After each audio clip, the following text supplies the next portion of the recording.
Chapter 16. The Rescue Mission. The safe house was unusually quiet, the air thick with tension. Lila paced the dimly lit room, her mind racing.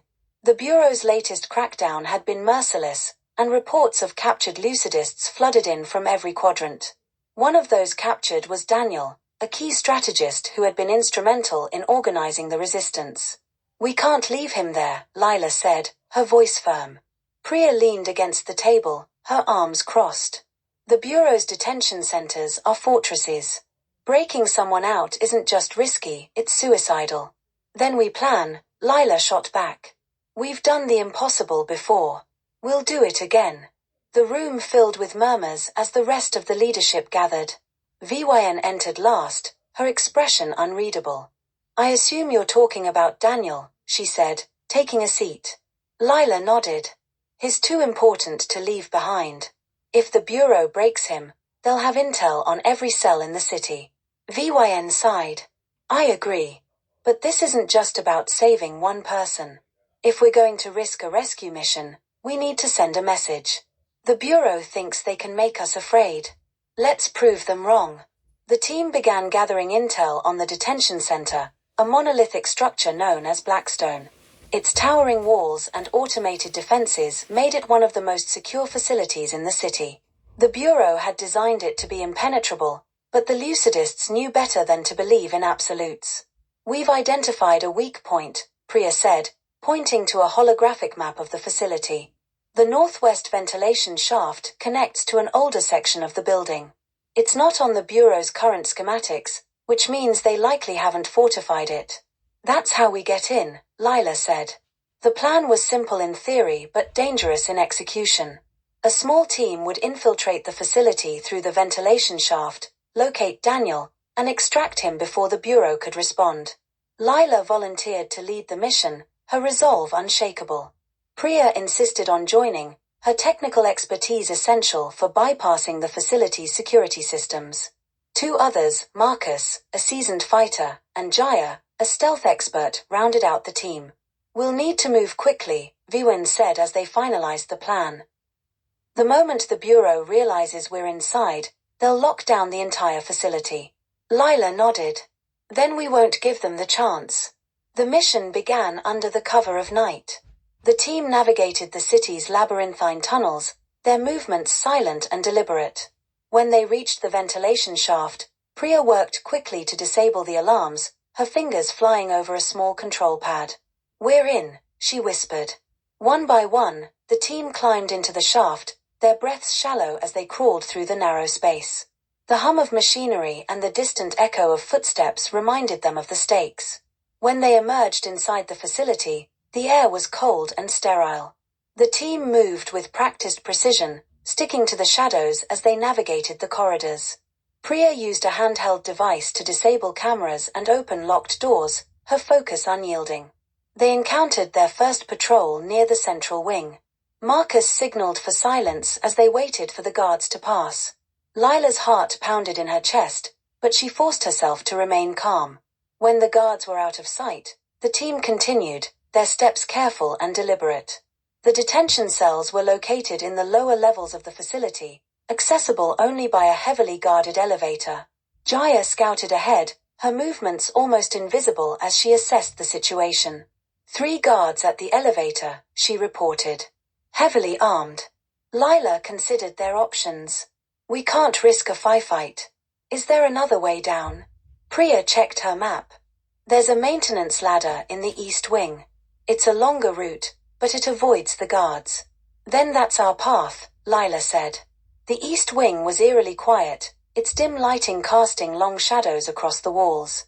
The team found the maintenance ladder tucked behind a storage room, its rusted rungs descending into the darkness.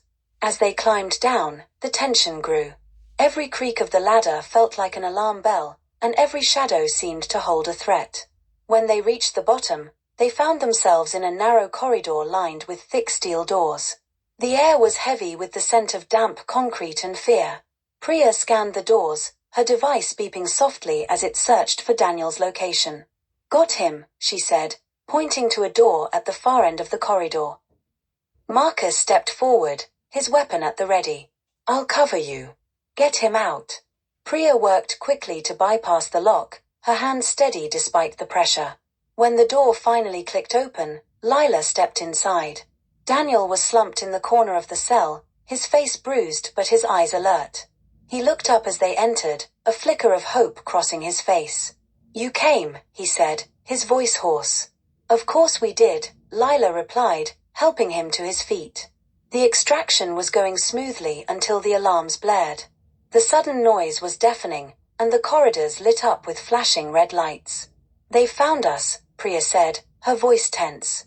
Move. Lila shouted, supporting Daniel as they sprinted toward the maintenance ladder.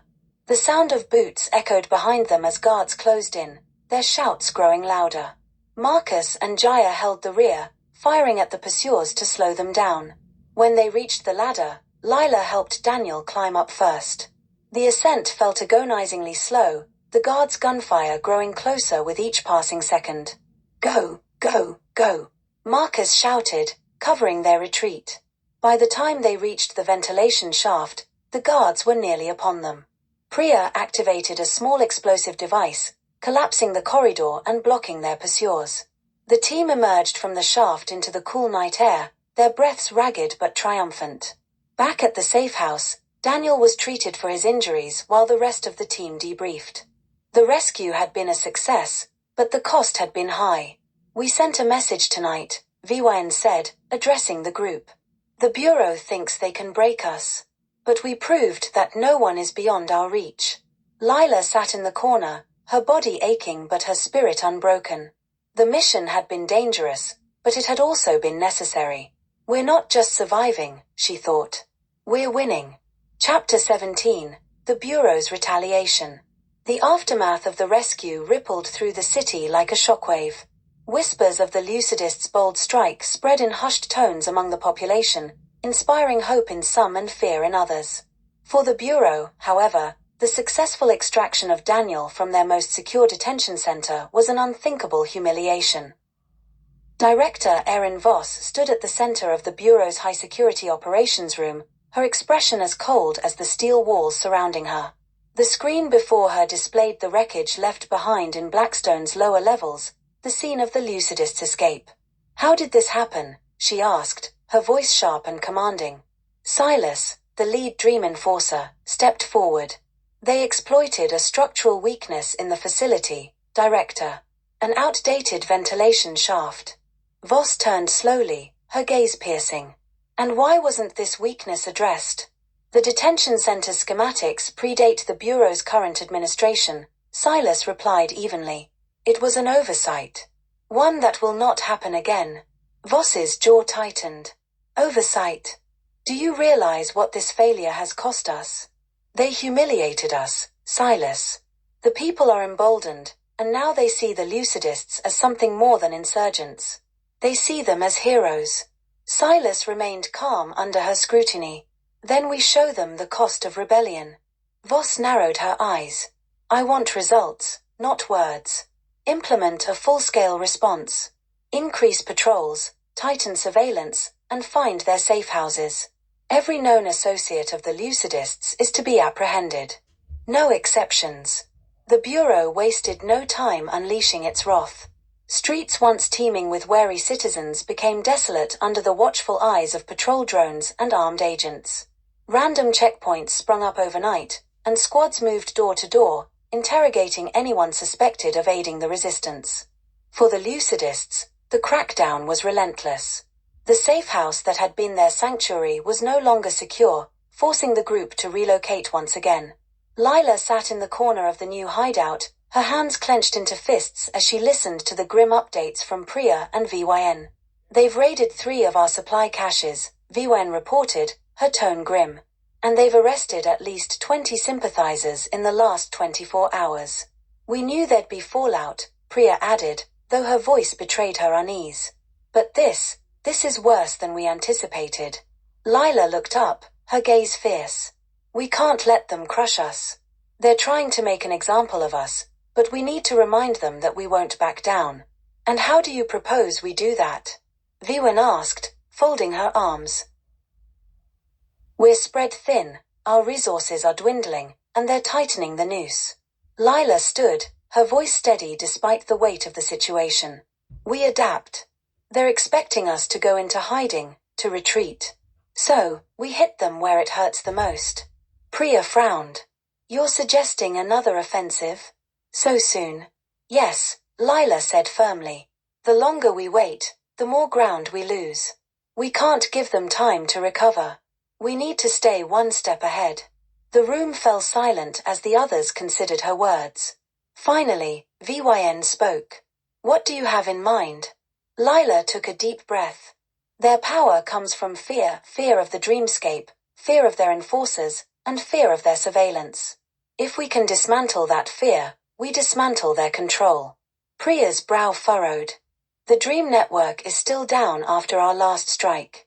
They're scrambling to rebuild it, but they'll have contingencies in place. Then we target their contingencies, Lila said.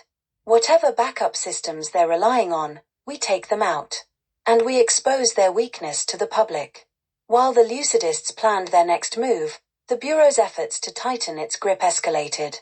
Silas convened a meeting with his fellow Dream Enforcers in the Bureau's Dream Chamber, a sterile, glowing space where the boundaries between the physical and the subconscious blurred.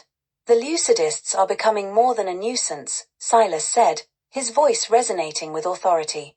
They're a threat to the Bureau's dominion over this city. We cannot allow their rebellion to gain further traction. One of the enforcers, a shadowy figure with a distorted voice, spoke up. The insurgent, Lila, is the key. She's disrupted us twice now. If we eliminate her, the resistance will falter. Silas nodded. Agreed. She's more than a rebel, she's a symbol. And symbols must be destroyed. The enforcers began their hunt, diving deep into the dreamscape in search of traces of Lila's subconscious signature. Every human mind left an imprint in the dreamscape, a unique pattern that could be tracked. But Lila was no ordinary target. Her training with Priya had sharpened her ability to shield her thoughts, making her elusive even to the most skilled enforcers. She's learned to hide, one enforcer said, frustration lacing his words. Then we draw her out, Silas replied.